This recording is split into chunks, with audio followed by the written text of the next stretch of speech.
Our captains for today's game for the Lower Cape May Regional Tigers. Number 22, Raymond Alfonso. Number 32, Kyle Stuber. Number 33, Matt Dickin. Number 77, Greg Gilbert. Number 78, Josh Ames. Captains for the Vineland Fighting Clan. Number 3, Shannon Scherer. Number 89, Mark DiDonato.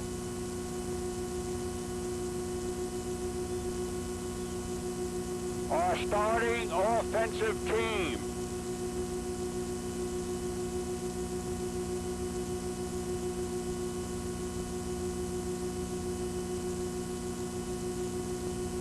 Running back, number 2, Darren Ford. Running back, number 4, Matt Moore. Quarterback, number 5, Alex Castillo. Receiver, number 18, Marcus Lee. Running back, number 24, Christian Guadalupe. Tight end and kicker, number 32, James Leak. Offensive tackle, number 50, Mark Thompson. Offensive guard, number 61, Joaquin Brown. Offensive tackle, number 67, Steve Medio. Offensive guard, number 69, Chris Vapor. Today always brings a renewed level of optimism to any football season. Offensive guard, number 70, Steve Dana. The contender. Tonight, Vineland will try to take the first step to right number 89, Mark DiDonato. Season begins with the first win, and the Fighting Clan has been working hard during the off-season to make a winning season a reality. Hello again, everyone, and welcome to VPS TV Channel 13 in our exclusive television coverage of Vineland High School football. I'm Keith Petrosky with tonight's play-by-play, beginning my 26th season of broadcasting Vineland High School sports. Our booth partner, John Parentazzi, a former Vineland High School head football coach and assistant coach, returns to provide his unique style of game analysis and commentary. And our returning veteran statistician is Vineland High School sophomore Jeremy Hallahan. Tonight, Friday, September 13th, 2002, Coach Jeff Wonder's Caper Tigers from Lower Cape May Regional High School in Irma visit Vineland High School's Fighting Clan, coached by Ed Belfi, in this Cape Atlantic League interconference varsity football game here at the refurbished and dazzling Gatone Memorial Stadium. It's the first night football game in these friendly confines since 1956, and the spirited crowd can't wait for the kickoff. John, Coach Belfi and his staff seem to have wisely spent the off-season with conditioning and training. This Vineland team has some talent and should win some football games this year. Of course, one of the keys is their speed. Keith, I was very fortunate this year, and I haven't been spoken to about it. I was invited to go to camp this year, 4-day camp. I had a ball. They are a great group of young men. I haven't seen this kind of spirit around the high school in quite a while. They do have talent. They got some kids that came out for the first time, some of the track kids that were on the national track team last year. So they really have upgraded the skill level. We have the playing of the national anthem of the Vineland High School Marching Clan.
competition last year, so he has some experience under his belt.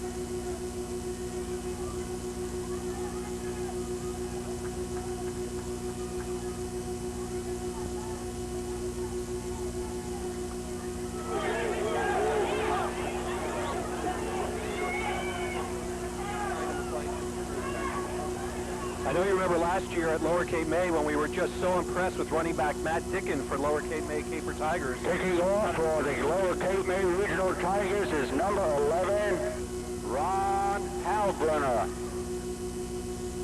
So Vineland will be receiving the opening kickoff. I'll set the offense for you as soon as we get the ball.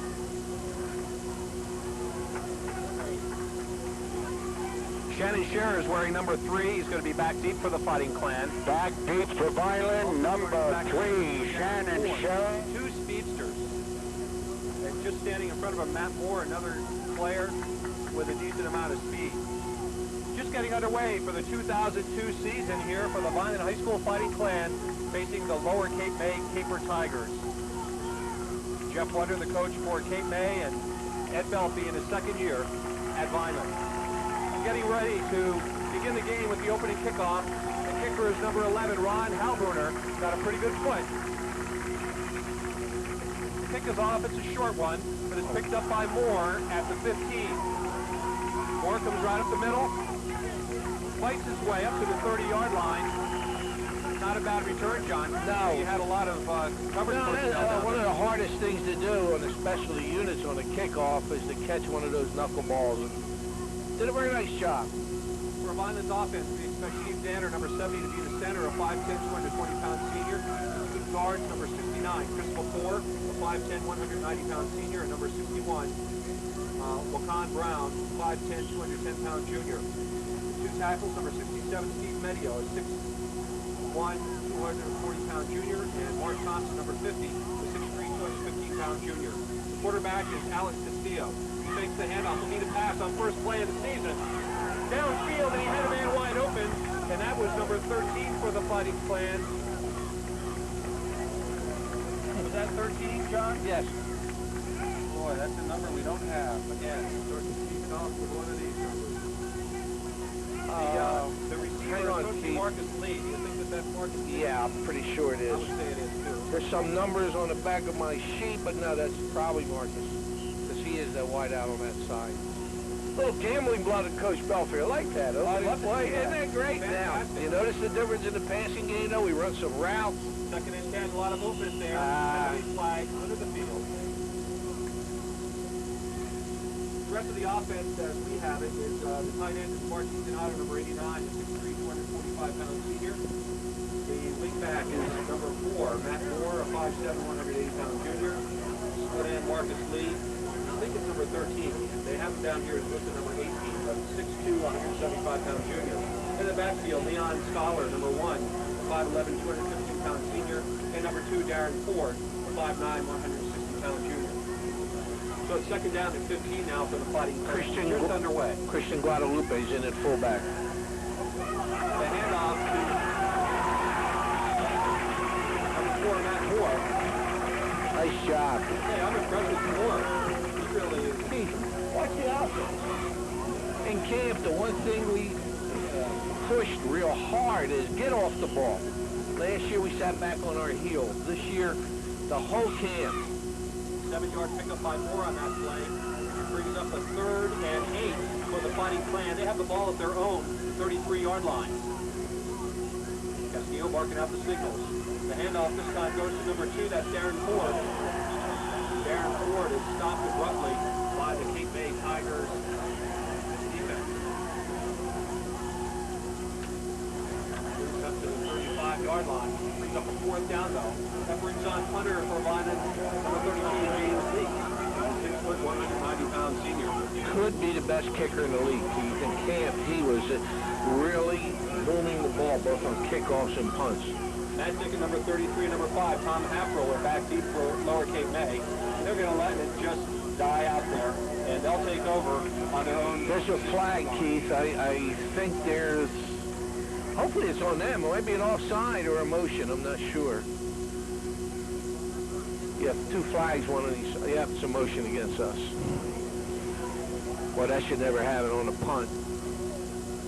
They're going to make him kick again. Or take the ball, I'm not sure. They're coming back. The series between Vineland and Lower Cape May is tied at 1 apiece. Vineland beat Lower Cape May in 2000 under Bill McGee by a score of 40-17. And Lower Cape May beat Vineland last season down there in Irma, 27-7. Speaking of Coach McGee, I see he's here tonight. Must be scouting, John. AC. Scouting for Atlantic City. He's on the staff at Atlantic City. What a great crowd. So after the penalty moves the ball back 5 yards, it's 4th and 10. And Steve, here we go again. James Lee. What happened now? Flag is dropped. This one goes to Dickey, picks it up at the 40. Forced out of bounds.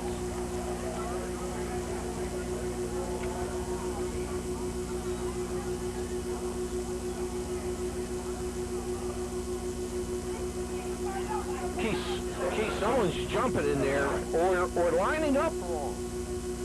Somebody.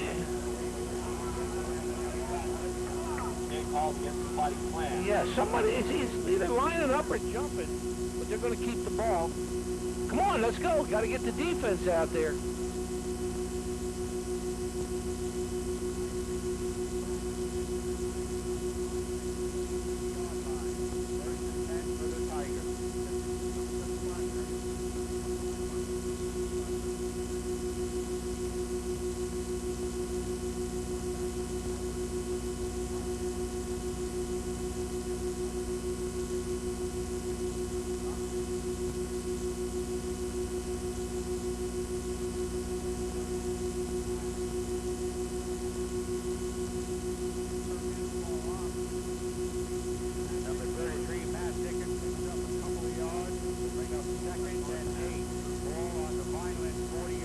There are two ways to defense a guy like him. Either follow the guards or you follow him. I'm not too sure that you should not go with him. He's going to take you to the ball 90% of the time. And right then and there, he flowed right to him.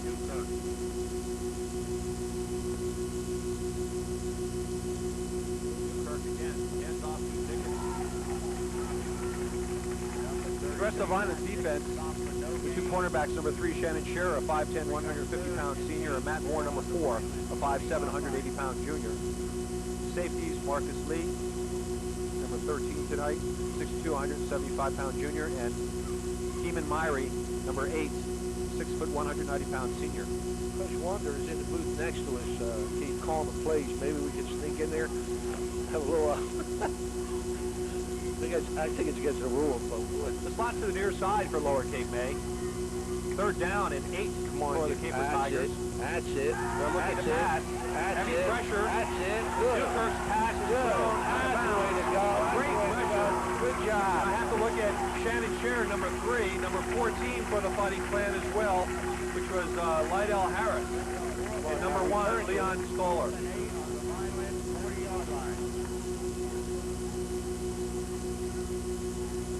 That was a key play there, John. Absolutely. Perfect defense. They rolled, the secondary rolled, and we got some pressure from the outside. Kyle Stuber does the punting chores for the Caper Tigers on this 4th and 8 ball for them. Good snap. Okay. Pressure. Get away. That's okay. That's still a good defensive stand. And Vineland will have their possession now starting at the 5. Their own 5. Isn't that great, Keith? Start the season off with a good defensive stand. That's a positive. Great. I'm impressed. I like the first play that we did on offense, even though it wasn't a completion. And I like the defensive play. Great job so far. 8:37 to play here in the first quarter. We have no score between Vineland and Lower Cape May. Vineland has their backs up against the wall, however. After that punt, they take over on their own, we'll call it the 6-yard line. The only negative of this whole thing is the penalties. We had 3 already. All right, good job. Number 20. That's a good 6 yards on that carry. Christian Guadalupe on the carry.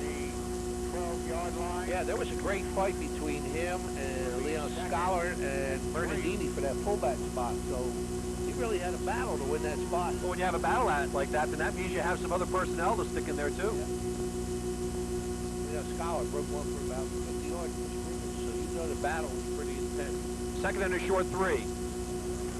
Look at that. Scholar has the football. He's still on his feet, getting knocked around. Moves it all the way up to the 30-yard line. Great play for Leon Scholar and the Fighting Clan. Brings the ball out to the Vineland 29-yard line. It'll be 1st and 10 for the Clan. We got a little problem maybe in the offense. Danner, the center, who did a great job in camp, just came off the field. Hopefully he's already shaking his hand. That's the most important spot, and that really was shored up this year with him going to center. That's the first down of the season for the Fighting Clan. Vineland breaks out of their huddle. Comes up 1st and 10 from their own 30-yard line. Motion to the near side comes Moore. He gets the handoff. Fighting for his yardage. Oh, he happened to select to jump right at the wrong time. Well, big defender at it right. was a bad choice, but at least his body was going forward. Exactly. And 8 on the Vineland 32. John, I sense a renewed enthusiasm. I was talking to Coach Belfi before the game, and you just see the work on the sidelines and the pregame warm-ups. Everybody seemed to be on an upbeat mode. Everything in camp was positive. I thought that was great. Marcus Lee splits to the near side, in motion to the far side, goes forward. And with the handoff goes Scholar again, and he gets another first down for Vineland as they approach midfield at the 44. Out to the Vineland 44-yard line, tackled by number 5, Tom Haffari, and number 33, Matt Dickens. Medio. 1st and 10 for the Clan on their own 43-yard line. Much talented I saw than any time we ever could. They're big, quick, they're intelligent. No stopping them on that. Scholar again gets the call. Oh, there's a turnover, and it's picked up by Shannon Scherer. Picked up by number 3, Shannon. And Vineland moves into Lower Cape Bay territory.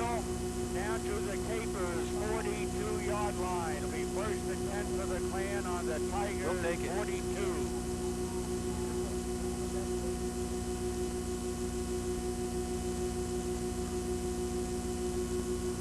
It's 1st and 10 for the Fighting Clan at the Lower Cape May 42-yard line. Shares the wing back to the far side. And Ford to the near side. In motion to the far side goes Ford. The handoff goes to Guadalupe. And he's brought down just over the line of scrimmage, but he picked up, a fumble. And it's Lower Cape May's ball. And the Tigers had recovered on their own 40-yard line. Be 1st and 10 for the Tigers on their own 40.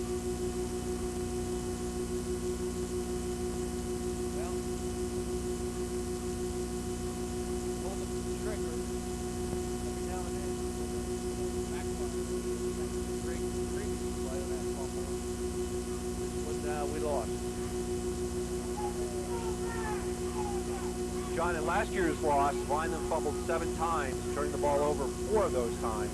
One of them was for a touchdown. So we have to get rid of that dimension of the ball game right now. 1st and 10 for the Lower Cape May Tigers. They're operating from their own 41. Come on now, move up. Oh, it's had some motion. All right. All right. The handoff went to Dickens. Dickens forced out on the Vineland sideline. That's definitely a motion, Keith. The man in motion cut up the field before the snap. So that's a break for us.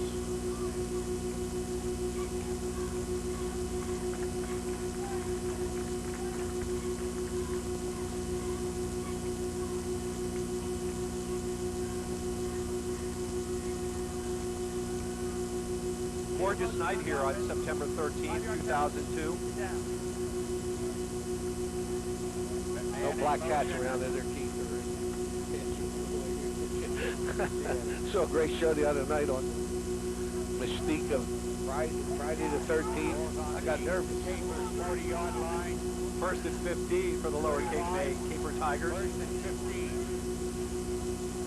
15. Dan Newkirk is the quarterback. Come on now. That's it. That's it. That's it. Handoff went to Stuber.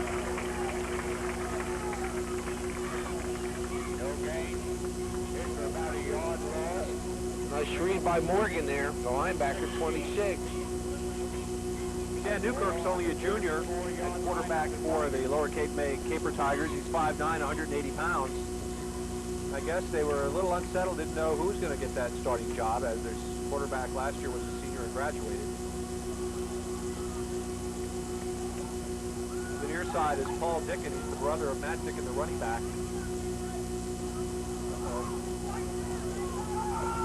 Penalty flag is thrown. You saw that movement, I'm sure you did, in the backfield. That's got to be on the offense. We never broke the line of scrimmage, and they moved. Absolutely. Yeah, with the wing. Absolutely, yeah. But our kids, you know, had that little stutter step, but they never broke the line of scrimmage. You can't call it against us if we don't break the line of scrimmage.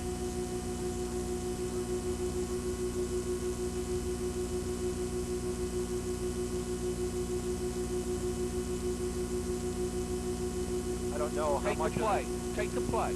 Absolutely, take the play. Take the play. You lost 2 yards on the play. So you take a play off the board. That's it. Now move the ball back. 15 yards to go for first down. Ball on the 30. Keith, they just took 2 yards away from us. It was a 2-yard loss. They moved it back to the line of scrimmage. 3rd and 15 now for Lower Cape May. Dickens split to the near side. Coming this way. They're coming this way. Oh, don't let them outside. All right. Huber gets across the 40 back to the original line of scrimmage. Number 32, Kyle Stover, brings the ball up to the 41-yard line. I'm not sure how much, if any, of the pregame ceremony got on our tape here. Keith, they taped everything. Did they? Yeah, it was pretty good. Had Look, Bob good out there all for dressed up. coming up with this idea to light the stadium. A lot of work went in by a lot of people. Oh, wasn't that great, the volunteers? That was super. 4th down, another punting situation. Stuber's back there to punt. Decent pressure by Vineland. Nice catch. Marcus Lee gets it at the Nice catch. Go 30-yard line, forward. All 28-yard right. line, and advances it across the 35. Brings the ball back to the Vineland 38-yard line. Will be 1st and 10 for the Clan.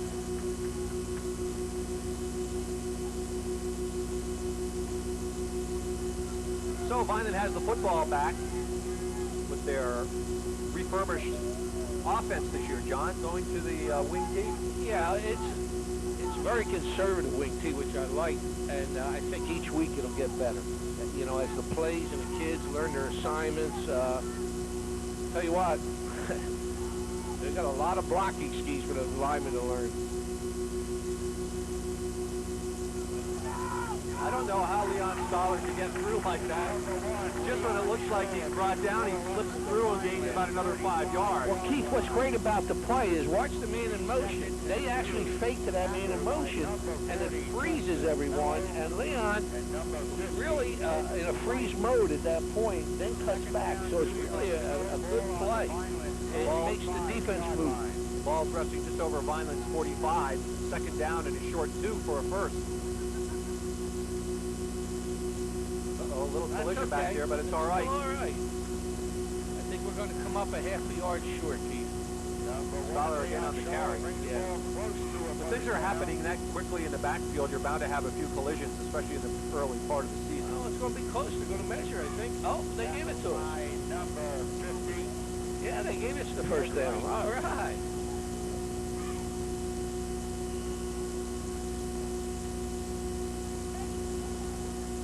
First down for Vineland on their own 47-yard line. 1st and 10 for the Clan on their own 47. Stoller gets a break on this play. He's on the sideline. And Guadalupe is back in there. The fullback position. Passing opportunity for Vineland. The ball thrown.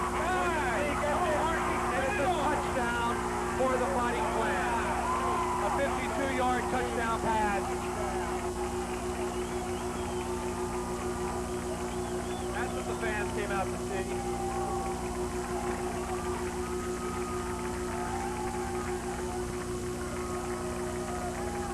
Lower Cape May Tiger defender fell down. Here you'll see it once again on our replay.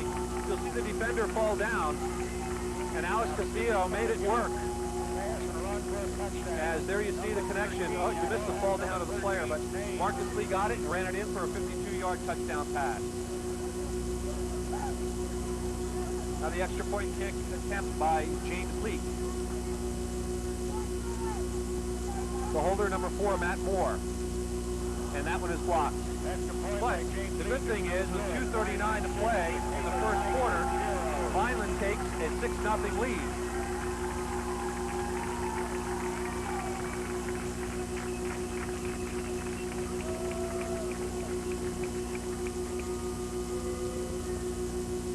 Keith, if he holds true to form, you're going to see quite a leg on this kickoff. At camp, he continually drove the ball to the 5-yard line, which I thought was pretty good on the high school level. And he's really got a good leg. All right, Keith, you're my stat man. What's the last lead we had? Whoa. Come on now. Come on I now. can't remember. You know? Gee, Jeremy's our stat man. That's what we pay him for. Come on, Jeremy. God, you got to tell me not to answer these questions then, Jeremy. Forget about the past. We're starting the future off tonight on a good foot. Number 13 was Marcus Lee who scored that touchdown on the pass.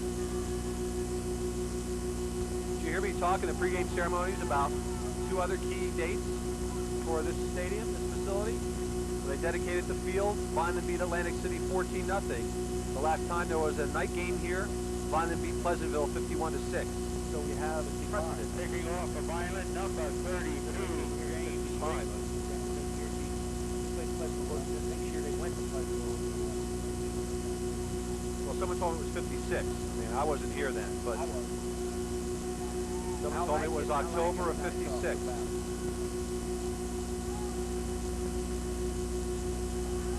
Squibbler kick, mishandled by Lower Cape May. He wisely, number 68 is John Schwackoff. He wisely fell on top of the football. Vineland is psyched up, I'll tell you that right now. Yeah, I'm telling you, they are a super group of young kids, dedicated. It was fun being around them, Keith. They have a goal. They want to be good, and that's really a positive. Lower Cape May will begin this series on their own 26-yard line, 1st and 10.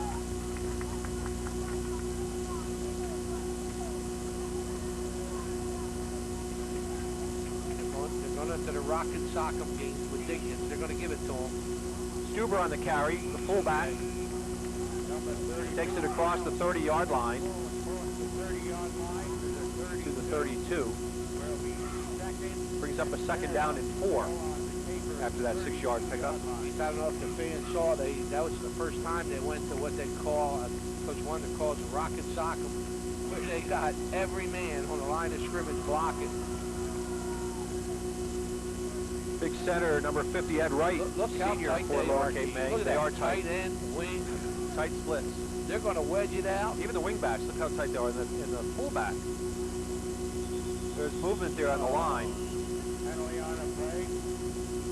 As soon as that motion man started hopping across, that drew a player across the line there.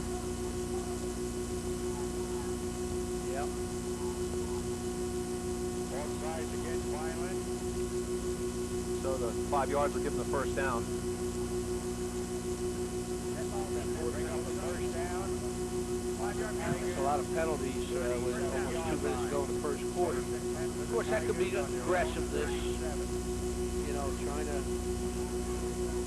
keep the emotion up. They're back in that tight formation, Keith. And they got 1st and 10 I've never for seen the a team that tight. Caper Tigers. They're going to give it to them. Stuber again on the carry. He stopped, met at the 40-yard line. Among those on the stop, Adam Bernardini, number 40, and a host of other players. Lydell Harris, I saw get off that pile-up. Picks up a couple yards. Brings up 2nd and 8. 2nd down and 8 coming up now. 14, Lydell Harris. And number They've got a couple tackles that are Division I prospects, big kids, and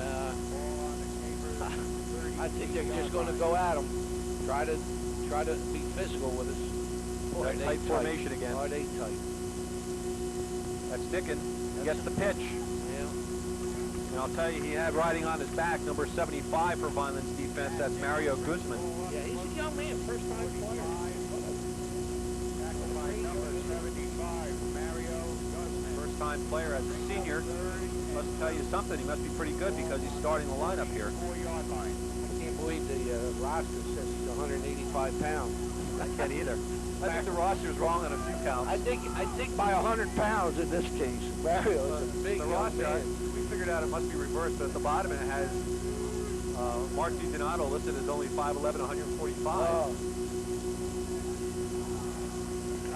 Oh. You gotta wrap him up. Especially him. Matt Dickin is such a talented running back. Sure had a chance to stop him on third down. You gotta wrap him up. You just can't throw your body. I was talking to a radio broadcaster for Lower Cape May before the game started, and he was telling me that in a scrimmage they had a couple of weeks ago, Dickin picked up over 200 yards. It's the end of the first quarter with the score, Vineland 6, Lower Cape May nothing.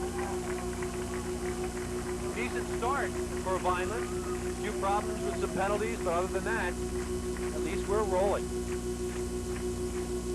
And the fans are into it too. Decent crowd tonight, John. I think I win the bet. I picked over 50 fans tonight. You're all hard, let me tell you. I got to tell you a little bit about my boy. He's provided more great moments than anybody. He had something to say about everything, whether it be the food. He's quite a young man. Were they good things to say? Oh, he was a funny individual. Good. And juiced people up. And came out there with and that's just the way he is. But he plays with great intensity. Not a big young man, but I'll tell you what, he's an intense young man. So little things that happened that I can remember. It was fun to be around. But he drove Coach Senior captain Amanda There's something to say about him. Senior co-captain Marta Kelly Doyle. Well, welcome to VPS TV Channel 13 and our exclusive coverage of Vineland High School football in the year 2002. This is Keith Petrosky along with John Parentazzi and Jeremy Hallahan. We're up here in the booth in the first night game in about 50 years here at the stadium. Senior Stacy Greenblatt. We'll get the other half later.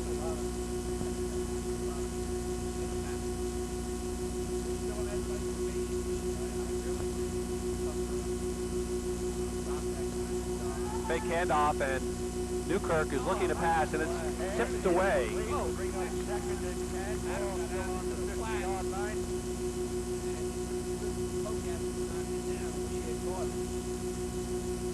Knocked down by number 40, Adam Bernadine. Adam was great. Turned around. And 10. Did a great job getting down the flat cover. Lower Cape May breaks out of the huddle, 2nd and 10 to go. The ball right at the 50-yard line. Again, that tight formation. We're in the second quarter. Vineland leads 6-0. Uh-oh. Now they got him. Oh, they had him. I thought they had him there good. That's Matt Dickin. What a strong running back. He gets down there. I think he got the first down. They did. He got it as he gets into Vineland territory, all the way down to 38. Down to the Vineland 38-yard line. Be first and 10. He's got on the shoulder Tigers on the Vineland 38. Head coach Jeff Wonder begins his 11th year and has a career record of 35 wins and 58 losses for Lower Cape May. First and 10. Pitch.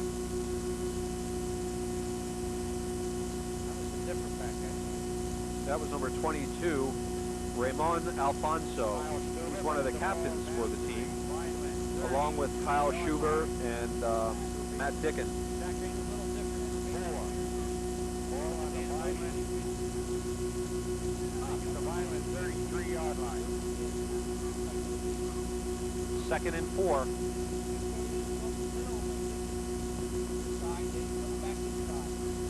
There goes Dickin. He got the first down. He's still on his feet. Vineland's defense has to stop pulling at the shirt, making some contact to knock him down. Stopped by number 4, Matt Moore, and number 8, Lamont Marie.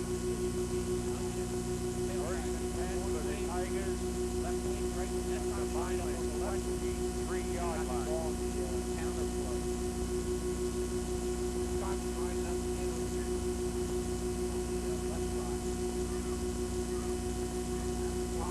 The pitch again goes to number 22. That's Ramon Alfonso.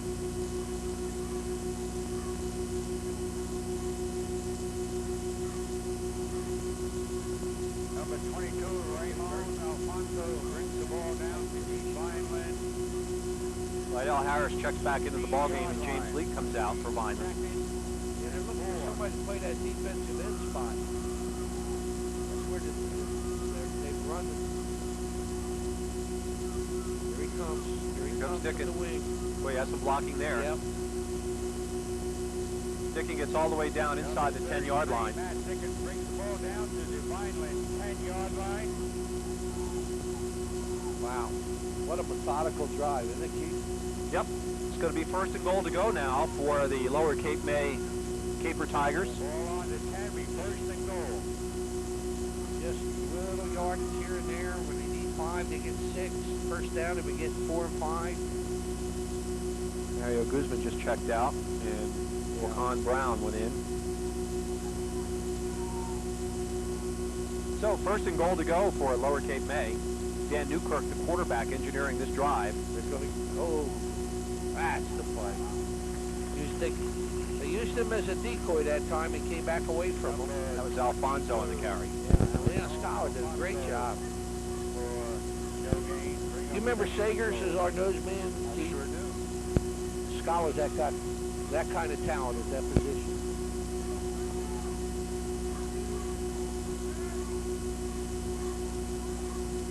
Second and goal to go from the 10. Matt Dickin. Oh. Shannon Scherer had him. And just that quickly, Matt Dickin gets into the end zone to tie the ball game up at 6 apiece. Robin Taplin to the main concession stand. Robin Taplin to the main concession stand.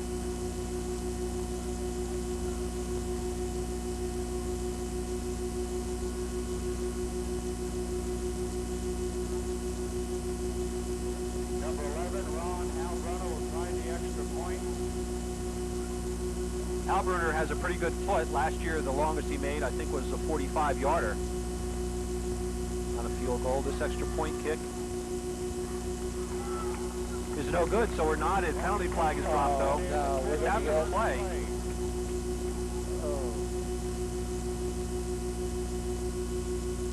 Here we go. We just...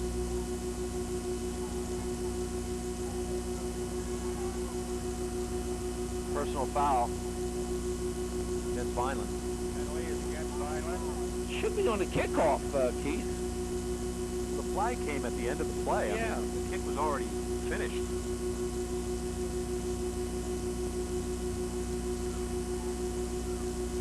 Boy, I wish we had an instant replay on that. I don't know if we have. Right extra point again.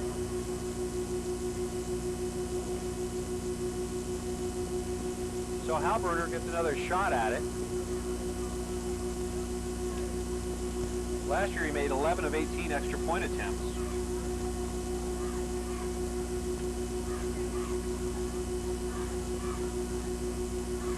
Oh, what a crime to have stopped him and then give another crack.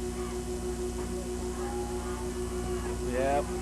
And that one's good. There's a point they should have never had. So Lower Cape May takes a lead over Vineland 7-6 with 9:07 to play here in the first half. All right, let's get the rest of these cheerleaders. Junior Christina Guadalupe. Junior Christina Lackey. Junior Taquana Ledbetter. Senior Courtney Maven. We lost our discipline a little on that drive, Keith. A couple of times. We should have made a tackle one time. We gave them a point this time. Can't do that. toughest thing We don't have a name for the guy to yet. teach young people is to be winners. Not to play the game, but good teams don't do that. You don't see good teams giving them a second chance in the next play. Yeah, right. Or you got a one-on-one tackle. He did not break down. You have to break down and wait for your help to come. Darren Ford and Shannon Scherer are back deep along with Matt Moore for the Fighting Clan. John, at halftime, I asked Wayne Weaver to come up and talk to us a little bit about the renovation here at the stadium and all that's the casinos great. involved. He's in charge of buildings and stuff. Maybe I can get a new office out of him. You can try. That's great.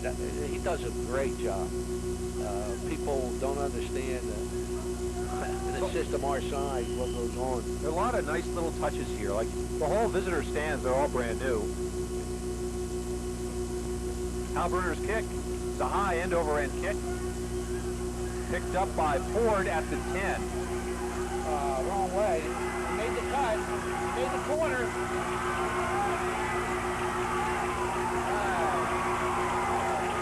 No penalty flags and a great return. That's almost single-handed, although he did have some nice blocks along the way. I was a little worried when he was going backwards at first, John, but Yeah, I did Ford too. picked it off.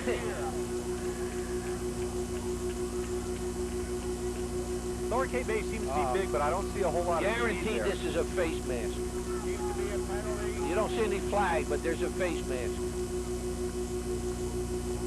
Face mask against the Caper Tigers. I saw That's this why man- we have you up here, John. Here's the I'll have to replay. watch for the penalty. Watch it.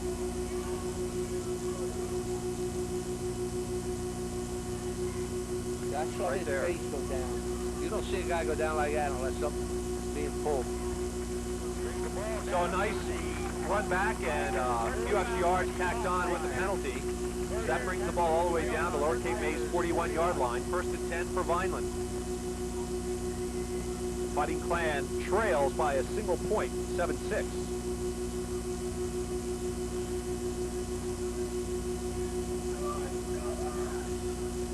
Alice Castillo and Darren Ford for Vineland were on the South Vineland Senior League All-Star baseball team that made it to the World Series of Maine this summer. They didn't get much rest, John. And off goes the Moore. Uh-oh, the ball is dropped loose.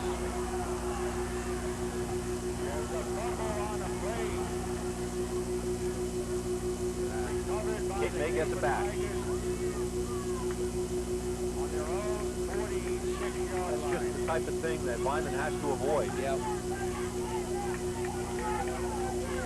First and 10 for the Tigers on their own 46.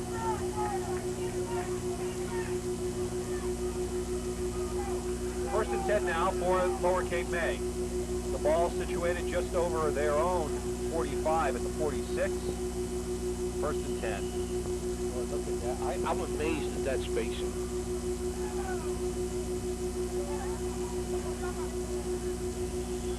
I would think it'd be impossible to run through that spacing with people there and bodies down. And That was Alfonso on the carry again. 2-yard pickup, 2nd and 8 coming up. you know, all good logic, all good football teams have line spacing. They try to make. Well, boy, they are shoulder to shoulder. I guess it's the buddy system. It's tough in there. They're almost locked together. Oh, they are shoulder to shoulder. Pickett on the pitch. Trying to pick the spaces. Boy, our He corner, comes inside. it's the left Great corner. I don't know what's happening on it. He's just not staying home. Number 33. I mean, you can't have that happen, him go in that line and break out. You got to stay home. Another first down for Lower Cape May. Tigers on the Vineland 44. Ball is spotted at Vineland's 44.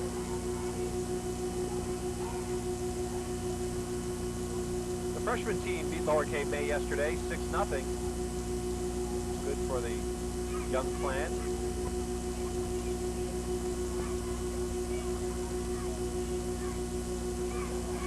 And off to Dick, and boy, he's hit all the way, but he keeps on moving his legs. By the way, on defense, he caused that fumble. He's a pretty good two-way player. He is a great two-way player. 39-yard line.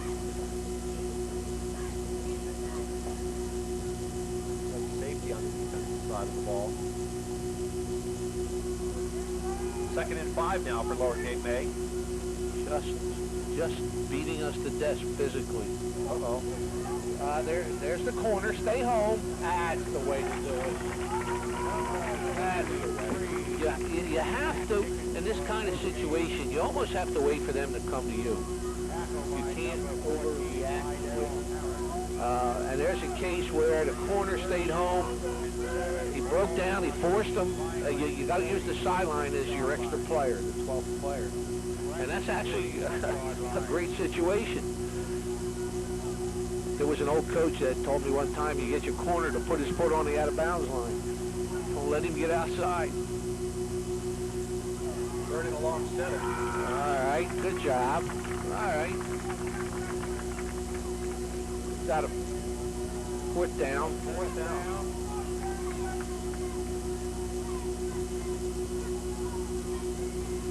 And about 6 yards to go for a first down. Ball at Vineland 39. Punting situation is up here now. 2 for Lower Cape May. 2. Punter Schumer. Keith, we only got 10 players on the field.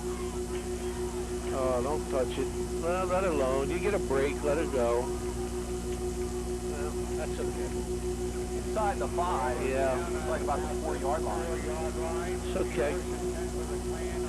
We got the ball back. That's all that counts.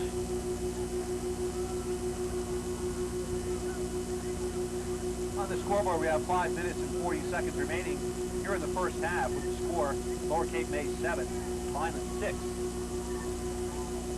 Vineland missed the extra point kick after the first touchdown. And that's why we're trailing by 1 point in Lower Cape May. We have a timeout. Timeout is called. John, I don't know if you had a chance to walk on the field before you came up to the booth, but the grass is in as good a condition as I ever remember it being. It's mowed well. It's pretty. What I liked about it is it's very level. There's no very dips. level. That's right, and a short cut, which helps Vineland speed. There you see the cheerleaders. Let me tell you who's down there today for the cheerleaders for the Fighting Clan. Amanda Tanetta is the captain. She's a senior. Marta Kelly Doyle is a co-captain as a senior. Carlin Sack is a senior co-captain. The rest of the team is Kelly Barcy, she's a junior. Kristen Cahill, she's a senior. Blair Cohen, a junior. Kelly Fiocchi, a junior. Stacy Greenblatt, a senior. Christina Guadalupe is a junior. Christina Lackey is a junior. Taquana Ledbetter is a junior. Courtney Maven is a senior. Brooke Tharp is a sophomore. And coach is Kelly Rudd.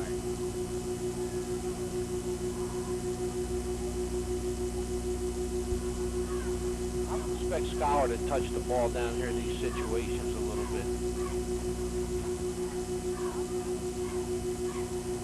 Oh, Leon, don't go outside. Scholar on the carry. Don't go outside. Number 1, Leon Scholl, a no gain. This is the one time you want to go north and south.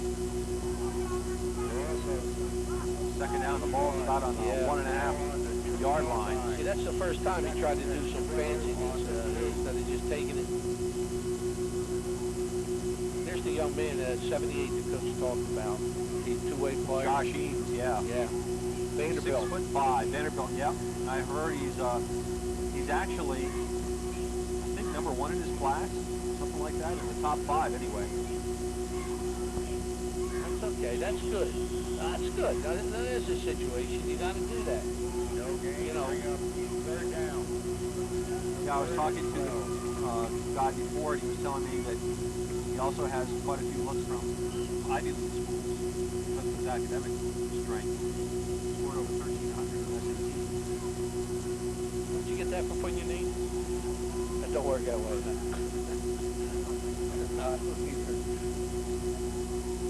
Either that or I misspelled my name. Here's Matt Moore in motion. Dio throws from the end zone. And Marcus Lee is there. Oh, and it's knocked away. There were 2 defenders in front of Marcus Lee. The ball was a little underthrown. Keith, as good as that play was exciting, it was a wrong Pass extended to a number 13. He had 2 underneath receivers. Both had first down. gotta look. The problem now is we have a shortened field on the punt. He had, I like that pass pattern where it's called it's a little sideline, coming close to the sideline, but it's got two underneath receivers about 10 yards underneath. And he's got to look for them. They're the ones he's got to find. So low kick picked up by Efferl. I think he was on his knee, Keith. Great field position regardless of where they get it. Yeah. For Lower Cape May. They still lead 7-6. 4:07 to play here in the first half. John, I was waiting for it to get really dark as it is right now, and I'm looking for dark spots on the field, and I don't really see too many. Covered well. Really, as you know, we've seen some fields that have dark, especially in the end zone. we played at Egg Harbor where we threw it down and out in the corner. They couldn't see our receivers. Look at that corner of the end zone. That's probably the best lit of all. Down in the He's really side. done well. First and 10 for the Tigers. Dan Newkirk calling the signals for Lower Cape May. Oh, Dickens. Jesus. He must be wearing a Teflon shirt tonight. Oh, he is. You got to break down. You got to get him. Looks like Matt Moore is hurt. We have an injury timeout. John, not to bring back bad memories, but last year, of course, was a pretty trying season. Vineland only scored 46 points the entire season, while they allowed 359. Oh, I really believe, unless something goes ballistic, that the defense is so much improved with the personnel. That's what I like about it. Got some quick kids. So I think that's a stat that will be vastly improved. What I want to see vastly improved is the other side of the ball, the offense. I told somebody asked me today our chances of winning. I said we got to be on the field 50% of the time with our offense. So he looked at me and said, "Well, that don't make any sense because the other 50 is defense." And I said, "That's what it has to break down to." I mean, we were on the field defensively last year 80% of the time. You know, that might be conservative. Yeah, I think you're right. Dave Bennett, the trainer, and Dr. Joe Bernardini down there attending to Vineland player. It looks like it's just a cramp. They're just massaging his thigh, actually. You know what they're doing? Or his calf. Vineland is trying to snap a 15-game losing streak. Second and 9, ball on that extends back to the 2000 season.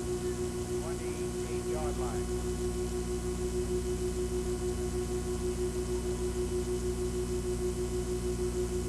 The last time the Fighting Clan had a winning season was in 1991 under late coach Ron Rucci.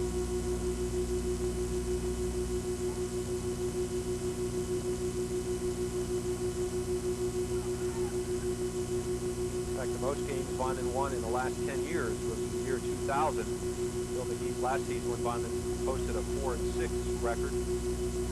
That's when the losing streak started as well. And they won 4 out of their first 5 games. Lost 5 in a row. Yeah, he's got a cramp, Keith. See them? They're stretching his leg. Did you ever get one of them, Keith? You ever wake up with one of them? Oh. they are like a murder. I just told Jeremy the other day, he told me he got one. I told him you have to pull back those toes. Gotta stand up, Jeremy. You gotta get out. You gotta get up on your toes. You're said and done. It is. You know, despite the beautiful weather here, it is tad warm for the players. And you lose a lot of where's our minerals. Juice, I'm gonna tell you something. It must work. Did you see the game Sunday? The Eagles lost the game, but they didn't have one player go down on the game. Isn't that amazing? And I'm gonna tell you, the Titans, maybe 4 or 5 of their players had cramps and were down. It must have been really hot too. But I didn't see one Eagle, not one, go down on a cramp or anything like that. I wonder if you can mix that pickle juice with anything. Could it have been a pickle juice martini or something? No, Gatorade pickle juice, so you can come up. Must be a home remedy. Let me give you a little background on Coach Ed Belfi while we're chewing the fat here. He was an all-South Jersey linebacker in his high school days at Buena Regional. He attended Rhode Island University and Maryville College. He coached at his alma mater at Buena, the freshman team, in 1985. Then he came to coach for John Parentazzi as an assistant from 1986 to 1988. He served as the defensive coordinator at Gateway Regional from 1990 to 92. During his time at Gateway, he was also the head coach of the track and field team. He was the offensive coordinator of Paul VI in 1993.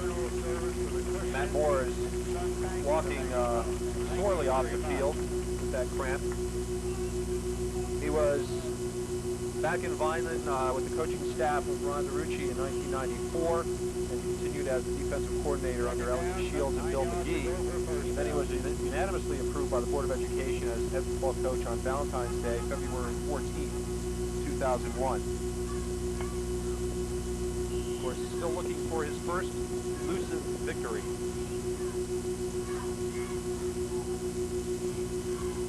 Oh, there's a nice hit. That's Leon Scholar again. See how little swaggy when he got up? I love that young man. He's just got Ron Sagers in him all over. I mean, he just... What I like about him is he's an undisciplined nose ball. He can run. He'll shoot gaps. He'll make big plays. And, you know, that's what you need out of your nose man. You know, it's... Coach is trying to teach him to hit and read, and he's doing a pretty good job with that also, but he gets turned loose. 3rd and 11 for Lower Cape May. Stuber in motion to the far side. Newkirk to pass. Come on. Oh, okay. And it's thrown out of bounds, incomplete.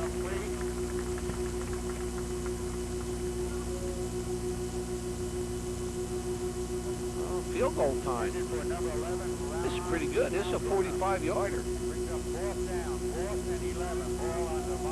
Oh, please don't rough the kicker. Don't.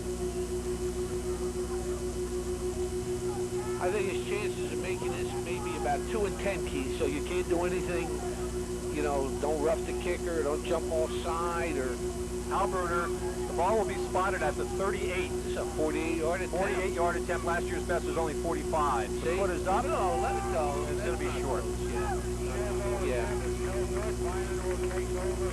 See, that's when you got to play the statistics. You got to figure out he can't make it and don't give him anything. Right. So Vineland will take over, 1st and 10 with 2 minutes and 48 seconds left here in the first half, and the red and gray are trailing by a score of 7-6. Cape May's changed their defense a little, Keith. They've gone from a solid front to a gap front, and I think it's caused us a little problem.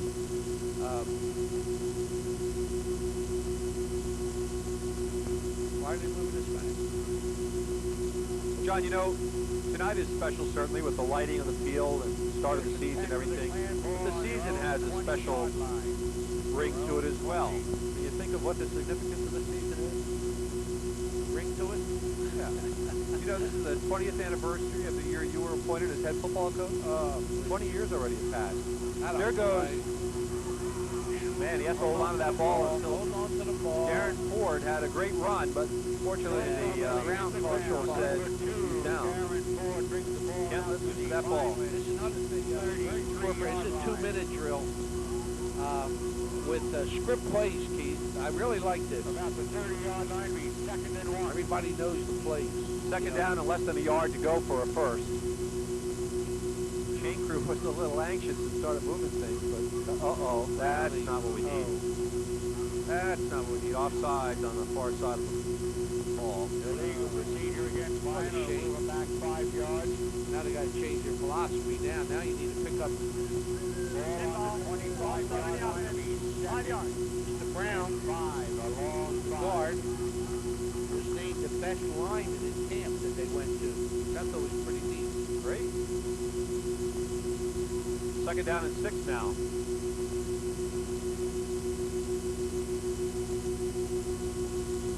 John, take a look at this. You remember that? Oh, yeah.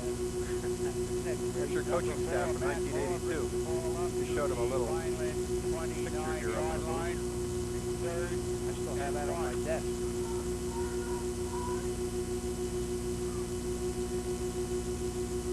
Third down here. Shannon Scherer is going to get knocked down in the backfield. Number 3, Shannon Scherer, hit for a loss.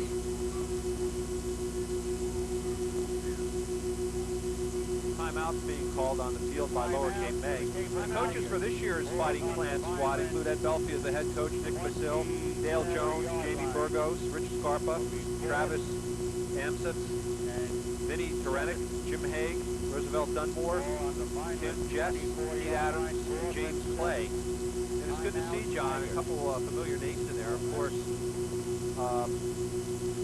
Scarpa, who was our first good nose man that played for us. He was super. Roosevelt Dunmore. Oh, Roosevelt. Vinny Terenik, James Clay. Oh, Jimmy. What a corner Jimmy Haig. Jimmy Haig. I mean, they were kids. Did you coach Dale when he was? Yeah. 50-50 Yeah. tickets. Get your tickets. Dale was quite an offensive lineman. And by the way, for a few people, I think Dale might have been one of the players to play on the last Drexel team before they dropped football. I gotta ask him about that. Well, we won't tell him that. Snap is back, and James Leake's punt is a short one, goes right into the hands of Matt Dickens. Dickens takes the sideline route, still on his feet. He's like one of those guys shot out of a cannon. 1 minute and 40 seconds left in the first half. Lower Cape May has the ball and the lead, 7-6. It's a big stop here. Can't let them score with 1:40 to go.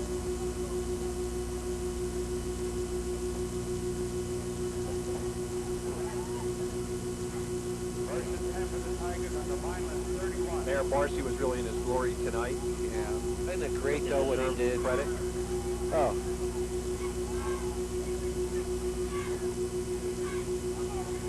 Hand off again to Dickens. Dickens escapes another violent tackler. Look at those moves. A first down for Lower Cape May.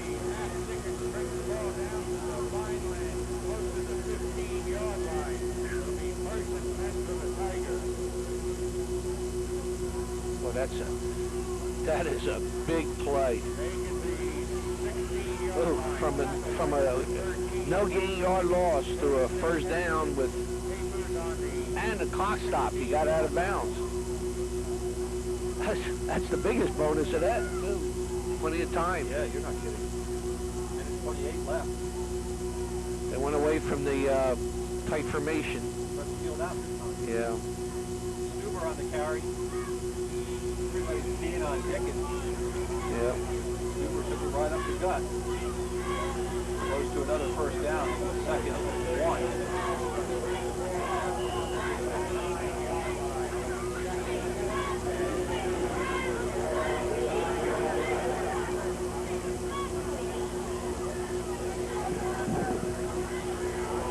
The defense really has to come to the forefront here, John.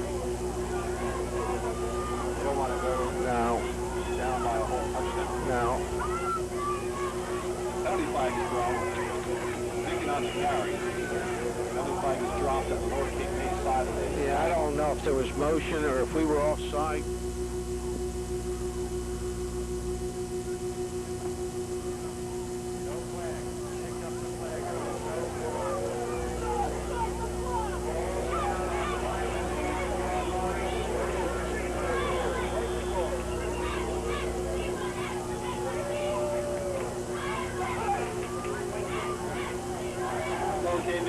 Timeout again. They have first and goal to go from about the 5 and 46 seconds left on the clock. Yeah, that was a bad break for us there, Keith, with that inadvertent flag because it stopped the clock. You know, that clock would have got down into the 30s. You know, I don't know how you rectify something like that. I guess you can't.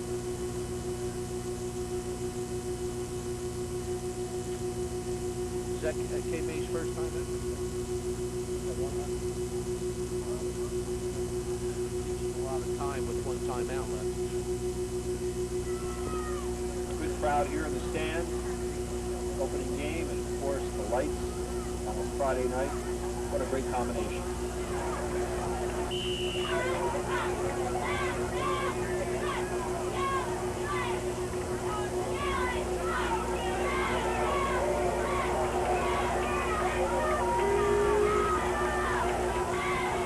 Runner split to the far side. The handoff right up the gut to Dickens. That's better. That's I'll better. tell you what, that was a great That play was. by Marquis Donato. And then Leon Scala, too, also inside. This is pretty good coaching here to have 2 plays called.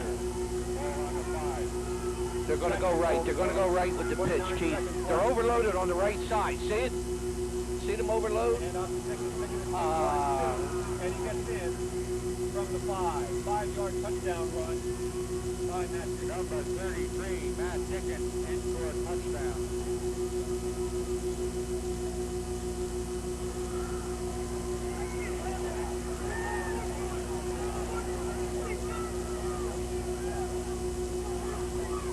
Number 11, Ron Alvarez will try the extra point.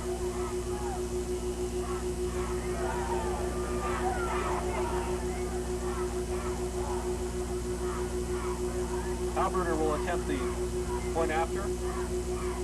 Ball is spotted. Kick is up and it's good. Extra point is good. Cleveland Tigers 14, Vineland 6. Yeah, that was impressive.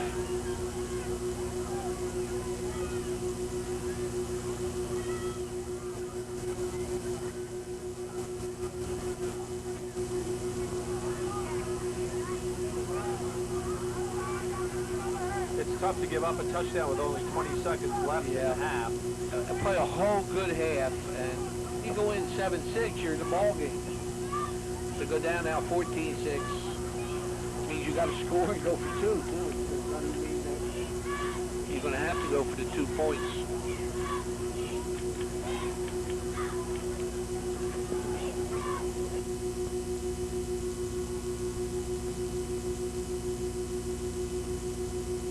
Number 11, Ron Halbrunner will kick off. Back to lineman number 3, Shannon Scherer, and number 2, Darren Ford.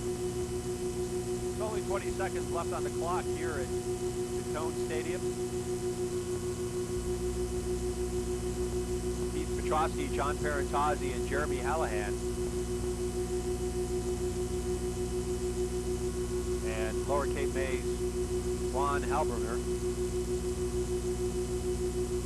has the ball teed up and ready to go to kick off after their touchdown, giving Lower Cape May a 14-6 lead. Low Squibbler, and Adam Bernardini wisely falls down on the ball at the 31-yard line. Yeah, 15 seconds, Keith. Number 30, Adam Bernardini will hold the ball on the Vineland 30-yard line.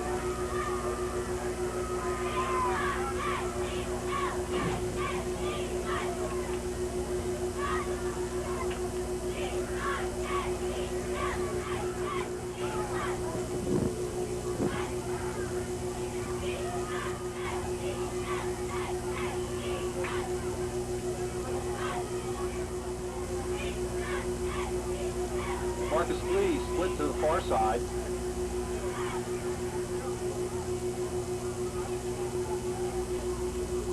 In motion goes Scherer. Alex Castillo turns his back, he's going to get crushed. And another turnover.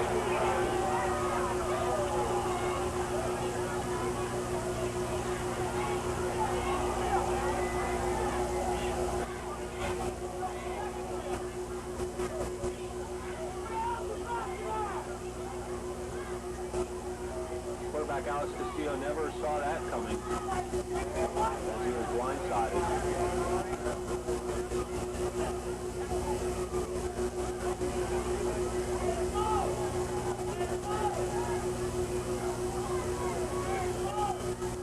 See sophomore Tito Guadalupe out there, number 9.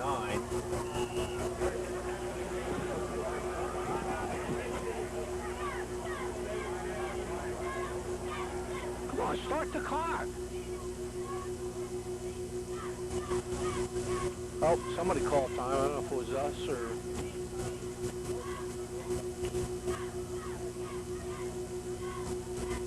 Boy, that'd be a crusher to have him kick one now.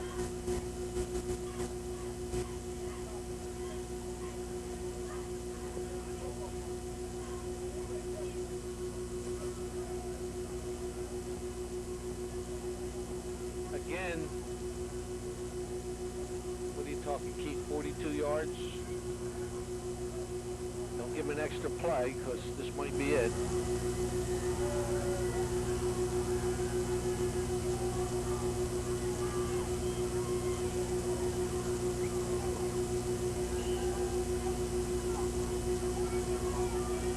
Spotted about the 33.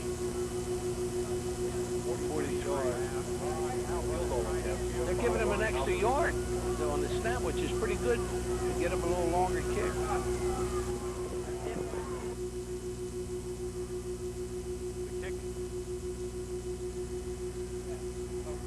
The kick is good. 43 yard field goal by Halberner is good. Whoa.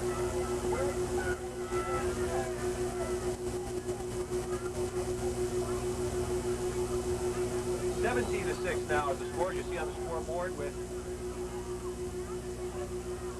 just over a second left to play.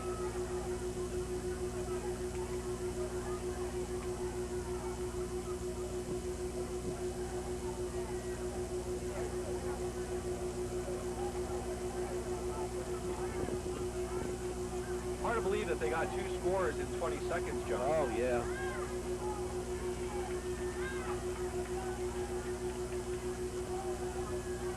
And you know, on that pass again, you know, he was looking deep. I know. And the two run receivers, it's almost a ladder system. You have to look short and then long. That's right. The short's going to open up first. So oh, absolutely. It has to gear up his eyes to look short first.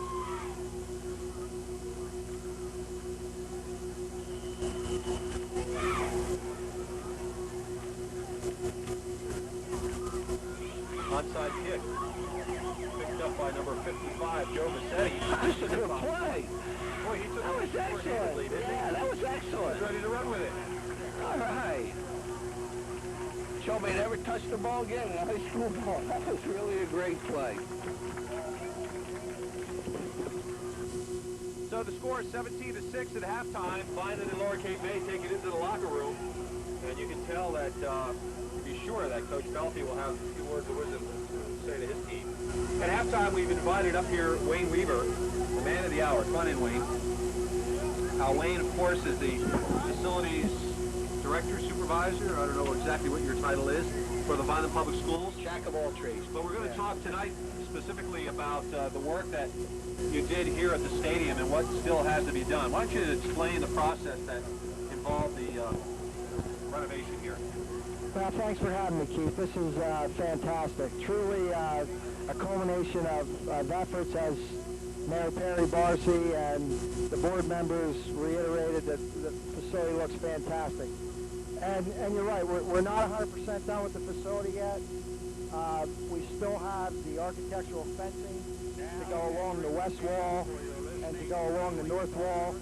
That will do the finishing touches to the perimeter wall. But it's coming along nicely. We also have on the schedule to repave behind the stadium. That's something else we're looking at.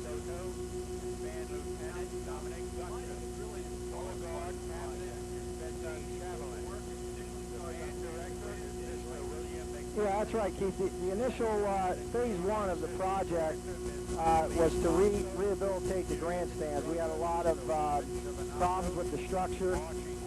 We did an actual recoating on the underside and actually a seal coat on the top side to take care of the structural problems, plus to prevent any future water damage. Yes, we redid the bathrooms. That was something that Alan Bernardini, I know he mentioned he wanted to have something done on that, and that's what we did. And they turned out well. They look a lot nicer for the people to be able to use.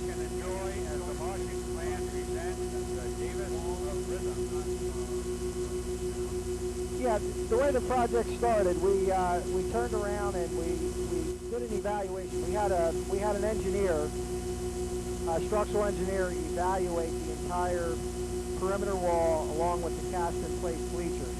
And based on his evaluation, I went back to the Buildings and Grounds Committee and the board 2 years ago, and we were actually at a crossroad. We had extensive repairs to make. It was obviously very costly, and the board had a decision to make, whether to turn around and demolish the facility or go ahead and rebuild it. And it didn't take long for the board members to tell us, look, we wanted to move forward. We were committed, and we went forward with an entire restoration project. One other thing that noted your plan of parking lot on the west side,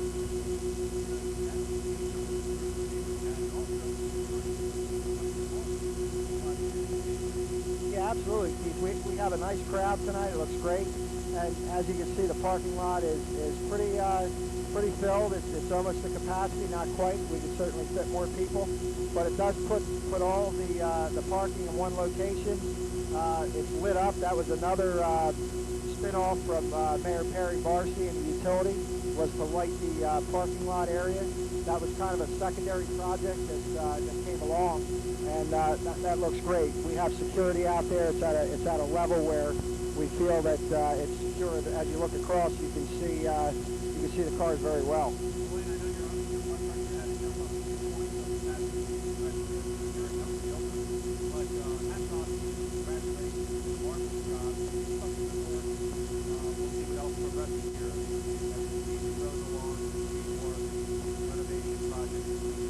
Well, thank you very much, and we are looking forward to working on additional projects, maybe in the future, with the City of Vineland.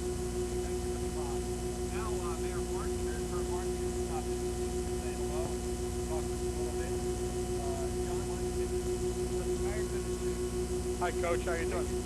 Where's the halftime buffet? You conned me. John Madden said we should go live here.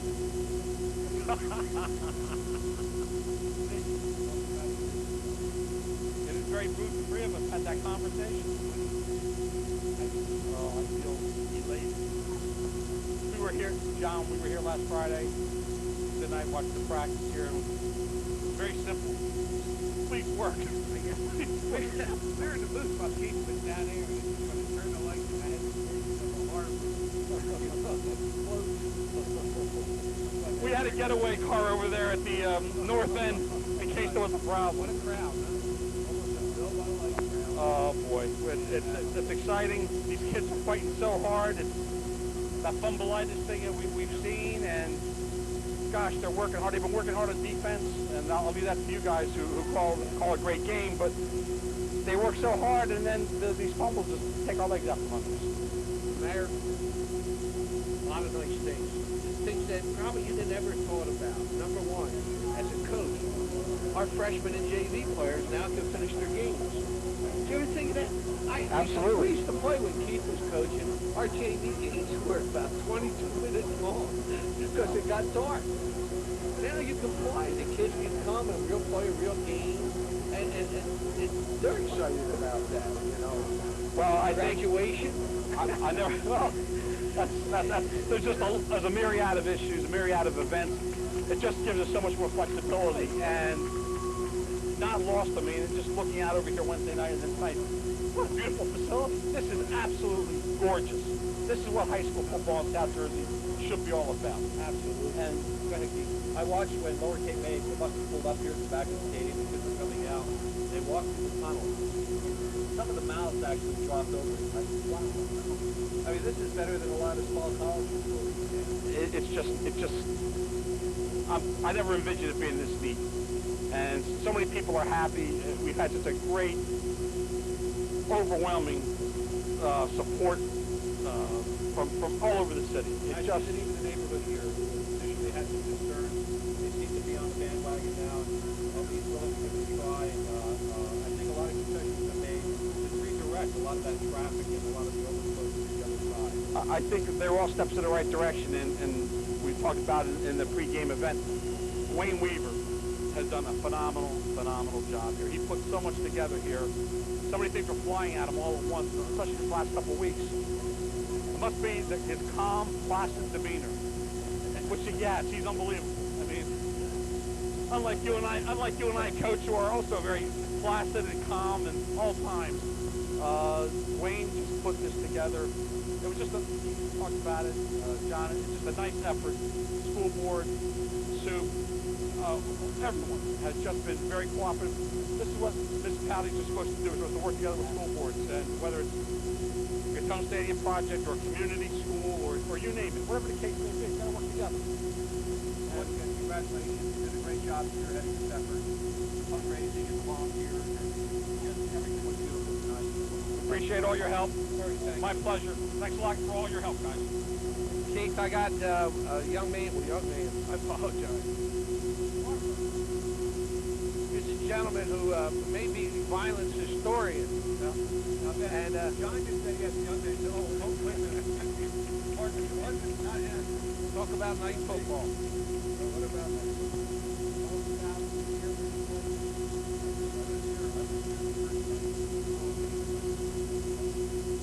Isn't that great, Keith?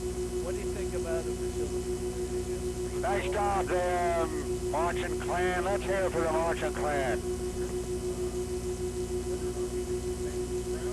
Isn't it great? It's a little tight atmosphere, which I thought was great coming in. Talking to the mayor and the people that work. I thought that was phenomenal. Volunteers. And we got to keep the streak going because we won the last night game. That's true. That's true. Yeah. The last home night game. Right. Bennett, I have to give you credit because in my commentary, the pregame ceremony out there, I used some of your information from an article you had written about the scores. Anyway, and I appreciate you supplying that information to the Red and Gray Booster Club because I think it helped round out the whole ceremony and let people understand that there were some great victories here at nighttime, even on this field when it was first dedicated. That's right. Actually, we have to thank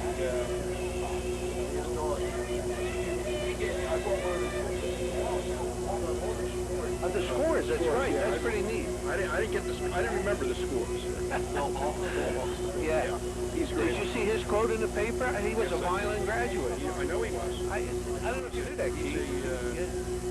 He's a fountain of knowledge. Yeah. I have to confess that I got the scores from his book. Ben, thanks for stopping by, and hope we'll see you again. And let's get this streak going. I like that. Let's go. Let's come back. Thank you. Let's come back. Let's win this game. That's the important thing. All right. Thank you, Bennett. Bennett Bartfeld, one of our other guests here this evening. Let me run down the summary. Was penalized 6 times for 27 yards in the first half. 2 penalties for only 20 yards for Lower Cape May. Vineland punted 3 times for 86 yards, a 28.6 yard average. Lower Cape May punted 3 times for 101 yards for 33 1/3. The scoring summary looks like this. In the first quarter, with 2:39 to play, there was a 52-yard touchdown pass from Alice Castillo to Marcus Lee. The kick was no good, giving Vineland a 6-0 lead in the first quarter. In the second quarter, with 9:07 to play, a 10-yard touchdown run by Matt Dickens. Halberner's kick was good, giving Lower Cape May a 7-6 lead. Then with 20 seconds left to play, it was a 5-yard touchdown run by Matt Dickens. Halberner's kick was good, giving Lower Cape May a 14-6 lead. Then with less than 2 seconds to play, a 43-yard field goal by Halberner was good, giving Lower Cape May a 17-6 lead at the half, and that's where we stand right now, John. Keith, we got... What I like tonight is the dignitaries that are in the audience. If you look out there, we got one just walked in the booth. We do have a dignitary that just walked in the booth. Hank Snatewise, who coached our line, ex-player of Vineland High, kind of a knowledgeable young man who liked this game. What do you think of the facilities, Keith? Oh, the facilities look great. I was going to stump you on that, but I didn't know that. Isn't it great? Yeah, it looks good to be out here. A lot of people. Everything's nice and bright. It looks beautiful. The crowd is like Millville. I love the whole facility. We were talking to Mr. Weaver and Perry, and the cars over there parked. Everything turned out really nice. And now all we got to do is win this game. That's right. What do you think of the first half? Terrible. Got to turn around. It's going to be a long season if we don't manage to do it now. What do you think of improvement? Where we need some improvement? Need to tackle a little better. Need to block a little better. Yeah, Hold on to the football. Yeah, fundamentals. That score killed me. That field goal. The kid's got a leg. Yeah. I was impressed. Yeah, he when they snapped the ball, they gave him an extra 2 yards on the snap. Usually goes 7 yards with the field goal. They put it back at 9, which gave him some extra time to get his leg in on. That's pretty good coaching. That's a 40-yard field goal, wasn't it? 43. 43? 43 yards, yeah. Hank, I was reminding John tonight, he may not want to hear it again, but this is the 20th anniversary of his being named head coach this season. Amazing. Got to cut their cheeks. We were just told we're commercial break, right, Chief? Yeah. Hey, thanks for stopping. The opening kickoff of the second half, and don't go away. The score once again, 17-6 in favor of Lower Cape May.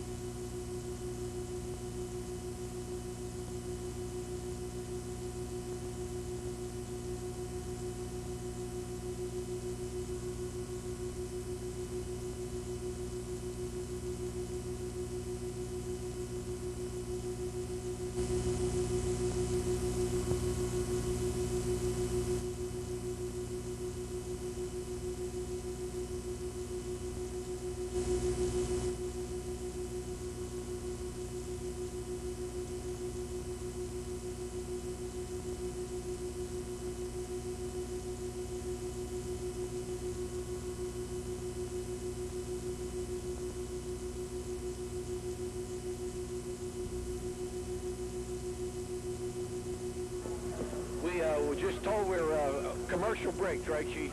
Yeah. Hey, thanks for stopping. The opening kickoff of the second half, and don't go away. The score once again, 17-6 in favor of Lower Cape May.